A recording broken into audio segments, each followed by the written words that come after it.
مجاہدین اسلام جب کابل کا گھیراؤ کیے ہوئے تھے، اسی دوران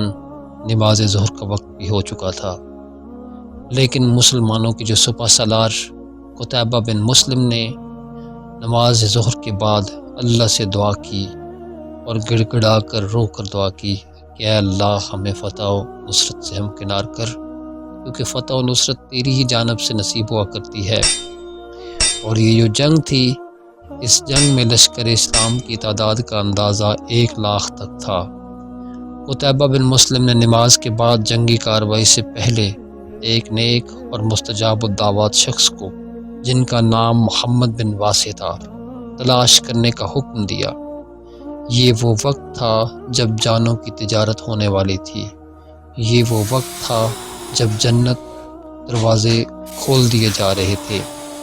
اور فرشتوں کی آمد ہو رہی تھی، مگر سپہ سالار اپنے اصحاب سے کہہ رہا تھا کہ محمد بن واسع کو تلاش کر کے میرے پاس لے کر آؤ۔ مجاہدین لشکر اسلامی نے محمد بن واسع کی تلاش شروع کی، اور وہ دیکھتے ہیں کہ محمد بن واسع اپنے نیزے پر ٹیک لگائے ہوئے زاروں قطار رو رہے ہیں، اور ان کی جو انگلی ہے آسمان کی طرف اٹھی ہوئی ہے، اور وہ کہہ رہے ہیں یا حی یا قیوم۔ لوگوں نے آ کر یہ بات قتیبہ بن مسلم کو اس بات کی خبر دی، تو قتیبہ بن مسلم اپنی آنکھوں سے آنسو بہانے لگے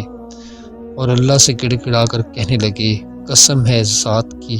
جس کے ہاتھ میں میری جان ہے،